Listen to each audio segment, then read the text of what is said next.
Hi guys, we're going to talk about glute ham raise technique and some of the mistakes that we really commonly see. This is something I've been meaning to film for a while now, and it was actually a question from our current intern class, so we figured we'd chip away at some of the common mistakes people make. Really the first one has a lot to do with the setup. One of the things you'll really commonly see folks deal with when they're doing a glute ham raise is they may actually cramp up in their calves. And that has to do with being set up too far away from the actual pad. So Tim's going to demo for us, and this is all preset for him as a good spot. So he's just going to show us a couple of good reps. And what I want you to notice as he goes through this is we're asking him to go through knee flexion, and he's in a moderate amount of plantar flexion, right? So there's a little bit of pushing away through his toes. Now, we're going to bring him back up here, and while you readjust this, just a quick functional anatomy lesson. Your gastrocnemius is one of your calf muscles. It actually crosses both your knee and your ankle. So when we ask it to go through knee flexion and plantar flexion, so pushing away through the toe like a calf raise at the same time, that muscle can actually be shortening over two joints. And that's what that cramping feeling comes like. Kind of like the short head of your biceps. If you flex your arm at your shoulder and at your elbow simultaneously, some people will actually get almost like a cramping feeling up here. So if we take Tim too far away and he's more plantar flex down here and you knee flex at the same time, in many cases you're going to get people where their calves are working much, much harder. So what I would tell you is make sure that you're not too close or too far away from the machine. Too close, a little bit more knee stress. Too far away and your calves are going to cramp up. That said, what's tricky about some of these setups is you realize that there's probably a good 2.5 inches between adjustments on these. That's a really, really big difference in the context of how long your tibia is. So one of the things that we'll commonly do is we don't want people too close to it, but we also don't want them too far away for that reason, is we'll set them up one pin back so that they're a little bit too far away, and then we'll just roll a pad right in there. So in that way, in case we get them probably an extra inch or so we can kind of find the gap between those 2 points. It makes a big, big difference for them. So make sure you're not set up too far away, make sure you're not set up too close.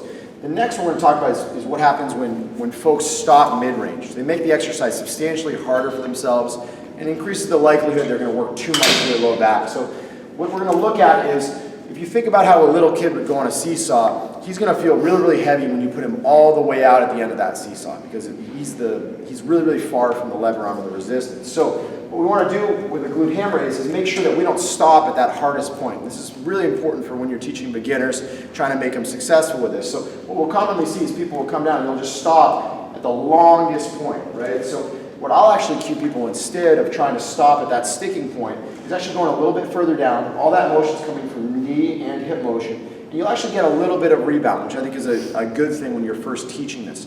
Very commonly though, folks will just stop short. So what I'll do is I'll jump in, I'll give him an external focus cue, I'll have Tim cross his arms across his chest. I'm going to say, take your hands to my hands. So go down and get him. So we just give him a little bit more distance on the way down instead of stopping up here where it's going to be substantially harder. Okay? He's going to stay right in that position for our last two.